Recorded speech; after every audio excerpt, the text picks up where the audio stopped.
Hi hello welcome to our channel. సాంప్రదాయ, జాతి, రాజకీయ, వృత్తిపరమైన సిద్ధాంతాలు ఇతరత్ర భారతదేశంలోని కుల నిర్మాణాన్ని వివరించడానికే ఉన్నాయి.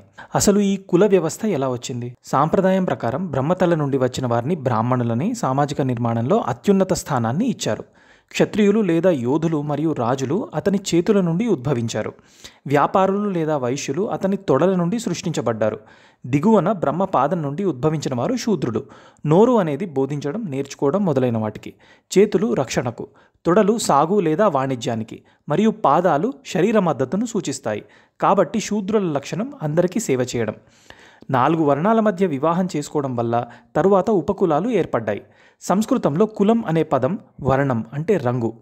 చాతుర్వర్ణ వ్యవస్థ భారతీయ సమాజంలో కుల వ్యవస్థీకరణకు దారితీసింది. బ్రాహ్మణులు, క్షత్రియులు, వైశ్యులు మరియు శూద్రులు. కుల వ్యవస్థ భారతదేశంలోకి ఆర్యుల రాకతో ఉద్భవించింది. ఋగ్వేద సాహిత్యం ఆర్య మరియు నాన్ ఆర్యుల మధ్య వ్యత్యాసాలను చర్మపు రంగు మాత్రమే కాకుండా భాష, మతపరమైన ఆచారాలు మరియు భౌతిక లక్షణాల పరంగా కూడా నొక్కి చెబుతుంది. వేదకాలంలో వర్ణ వ్యవస్థ ప్రధానంగా శ్రమ మరియు వృత్తి విభజనపై నిర్ణయించారు. ఋగ్వేదంలో బ్రహ్మ, క్షత్ర మరియు వైశ్య అనే 3 తరగతుల గురించి ప్రస్తావించబడ్డాయి. బ్రహ్మ మరియు క్షత్ర వరుసగా కవి పురోహితుడు మరియు యోధుడు ప్రధానిగా నిలిచారు. వైశ్య సాధారణ వ్యక్తులందరినీ చేర్చింది. ఋగ్వేదంలో 4వ కులానికి చెందిన శూద్ర పేరు ఒక్కసారి మాత్రమే కనిపిస్తుంది. శూద్ర వర్గంలో ఇంటి పనివారు ఉండేవారు. హైందవ మతమునకు ప్రామాణికంగా చెప్పబడుతున్న ఆదివేదమైన ఋగ్వేదము కుల వ్యవస్థ పుట్టుటకు సాక్ష్యం. ఎలాంటి అధికారం లేనప్పటికీ దౌర్జన్యాలు సాగించే వారికి అధికారం తోడైతే ఇక వారి ఆగడాలకు, దురాగతాలకు పట్టాపగ్గాలు లేవు. భూమిని పాలించే వారి అభిమానాన్ని పొందేందుకు బ్రాహ్మణులు పురోహితులుగా మారారు.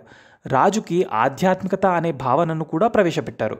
వృత్తి సిద్ధాంతాల ప్రకారం కులక్రమం వృత్తిపై ఆధారపడి ఉంటుంది. ఎవరి వృత్తులు శ్రేష్టమైనవి మరియు గౌరవప్రదమైనవిగా ఉంటాయో వారి వృత్తులు మురికిగా ఉండే వారి కంటే ఉన్నతమైనవిగా చెప్పబడతాయి. భారతదేశంలో కుల వ్యవస్థ యొక్క మొదలు కేవలం వారి వారి పనితీరును బట్టి మాత్రమే ఉండేది. వారి వారి పనులలో ఉన్న తేడాతో వృత్తిపరమైన భేదం మరియు కమ్మరి, చర్మకారుడు మరియు జాలరి పనిచేసేవారు. గతంలో క్షత్రియులకు రాజకీయ గుత్తాధిపత్యాన్ని కల్పించి ప్రస్తుత రాజకీయ పరిస్థితుల్లో ఓటు బ్యాంకుగా వ్యవహరిస్తూ నిజమైన ప్రజాస్వామ్యాన్ని వ్యతిరేకిస్తుంది. కులానికి మాత్రమే ప్రాతినిధ్యం వహించే రాజకీయ పార్టీలు కూడా ఉన్నాయి.